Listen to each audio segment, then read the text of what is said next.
ইসলামের সত্যতা, কোরআনের সত্যতা। আল্লাহ পাক রব্বুল আলামিন যেই ধর্ম আমাদেরকে দিয়েছেন এই ধর্মের নাম হলো ইসলাম। যেই ইসলাম সম্পর্কে আল্লাহ বললেন ইন্নাদ দীনা ইনদাল্লাহিল ইসলাম, নিশ্চয় আল্লাহর নিকটে সমস্ত ধর্মের চেয়ে উত্তম ধর্ম, সবচেয়ে প্রিয় ধর্মের নাম হলো বাবা ইসলাম। জোরে বলি সুবহানাল্লাহ। আসল আজকে যে দাবি করে ইসলাম ধর্ম, এই ইসলাম ধর্ম এটা শিক্ষা দেয়, ইসলাম ধর্ম এই শিক্ষা দেয়, বাবা নয়। আসল ইসলাম কি শিক্ষা দেয়? ইসলামের পাওয়ার দেখুন, ইসলামের শিক্ষা দেখুন, ইসলামের আদর্শ দেখুন। ইসলামের আদর্শ যদি আমরা একটু জানি, ইসলামের আদর্শ যদি একটু ফলো করি, তাহলে পৃথিবীর মানুষ ইসলামকে ঘৃণা করবে না, ইসলামকে আপনার অপছন্দ করবে না। ইসলাম শিক্ষা দিয়ে দিয়েছে, ইসলাম শিক্ষা দিয়েছে ধনী গরিব সবাই সমান।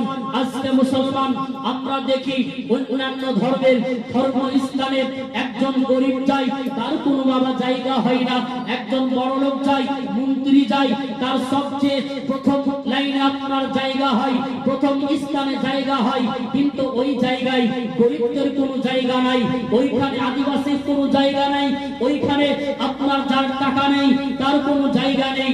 কিন্তু এই রকম ধর্ম আমাদের ইসলাম ধর্ম নাই। আমাদের ইসলাম ধর্ম, ইসলাম ধর্ম হলো ওই ধর্ম যেই ধর্মে যতটুকু অধিকার গরিব মানুষ, যতটুকু অধিকার বড়লোকদেরকে দিয়েছে আল্লাহ অতটুকু অধিকার আল্লাহ গরিবদেরকে দিয়েছে।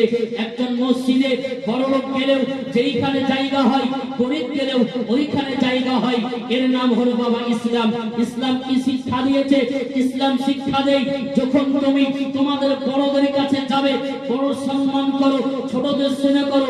এই শিক্ষা কোরআন দিয়েছে, এই শিক্ষা ইসলাম দিয়েছে। ইসলাম শিক্ষা কি দিয়েছে? আজকে আপনার দাবি করেছে, আমার পূর্বে বক্তা বলল যে আজকে আপনার নদিয়া জেলার একজন শয়তান বিধায়ক, মূর্খ বিধায়ক, যার কোনো যোগ্যতা নেই, সেই মূর্খ বিধায়ক আপনার ইসলাম সম্পর্কে বিরূপ মন্তব্য করেছে যে ইসলাম বলে বেধর্মীদেরকে যেখানে পাও সেখানে হত্যা করো। আজকে মুসলমান, আজকে আমি দায়িত্ব সহকারে আমি আপনাদের সম্মুখে বলি, ইসলাম কখনো এর অনুমতি দেয় না। ইসলাম এই রকম কথা কখনো বলেনি তোমরা বেধর্মীকে পেলে তোমরা হত্যা করো, এই আদেশ কখনো বাবা ইসলাম দেয়নি। ইসলাম কি বলেছে? নবী আমার বলেছেন, পড়োশি তোমার পার্শ্বে যদি একজন গায়ের মুসলিম থাকে, তুমি যদি ভালো খাবার খাও, তুমি যদি গোশত রান্না করে খাবার খাও, আর তোমার পার্শ্বের হিন্দু ভাই, তোমার পার্শ্বের বেধর্মী ভাই যদি একটু অনাহারে থাকে, যদি ভালো খাবার না খায়, তাহলে তুমি কামিল মুসলমান হলে না, তুমি সম্পূর্ণ মুমিন হলে না। তোমার দায়িত্ব হলো তুমি যেই রকম খাবার খাবে সেই রকম ভাবে তোমার পড়োশিকে খাবার দাও। পড়োশি যদি তোমার মুসলিম ভাই হয় তাও তোমার দায়িত্ব রয়েছে, পড়োশি যদি তোমার বেধর্মী হয় তাও তোমার দায়িত্ব রয়েছে তাকে দেখভাল করার। তোমার পড়োশি যদি ক্ষুধায় থেকে যায় আর তুমি খাবার খেয়ে রাত্রে ঘুমালে, তোমার কামিল ঈমান হলো না, তুমি কামিল মুসলমান নয়। তোমার পাশে একজন বেধর্মী পড়োশি যদি কষ্ট পায়, সেই কষ্ট উদ্ধার করার নাম হলো বাবা ইসলাম। জোরে বলি সুবহানাল্লাহ। তার নাম হলো ইসলাম। ইসলাম শিক্ষা দিয়েছে তোমার পড়োশিকে কষ্ট দিও না। আজকে আপনার অনেক জায়গা, মুর্শিদাবাদে এইরকম জায়গা অনেকগুলো রয়েছে, অনেক থানা রয়েছে, গ্রাম রয়েছে, যেই গ্রামে আপনার 90% মুসলমান, 10% হিন্দু থাকে।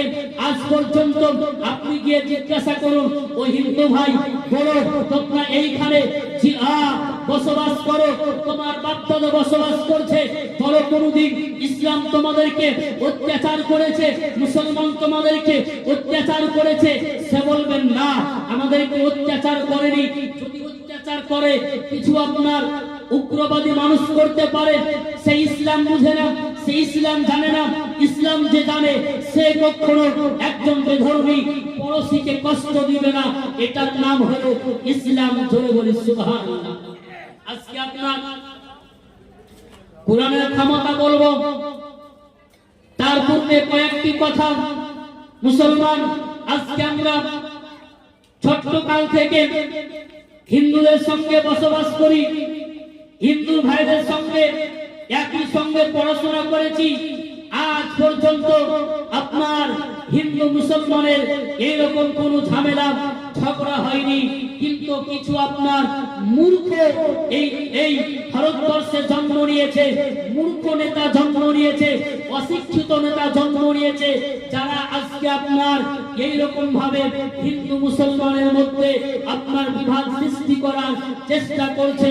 আল্লাহ পাকের কাছে দোয়া করি, আল্লাহ ইসলাম ধর্মকে যেই রকম ভাবে সঠিক ভাবে রেখেছো, এই আল্লাহ পাক রব্বুল আলামিন আমাদেরকে সারা জীবন যেন ওই ইসলামের আপনার আদর্শ মান্য করে এই জীবন অতিবাহিত করার তৌফিক দান করুন। সকলে বলুন আল্লাহুম্মা আমিন।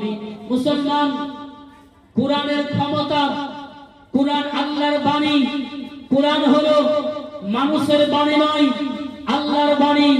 আজকে আপনাদের সম্মুখে একটি ইতিহাস বলবো, একটি আপনার ঘটনা বলবো, যেই ঘটনা থেকে বোঝা যায় কোরআনের ক্ষমতা, ইসলামের সত্যতা। আজকে যারা আমরা ইতিহাস জানি, একটু বাবা ইতিহাসের দিকে লক্ষ্য করি। ইসলাম কাকে বলে? কোরআনের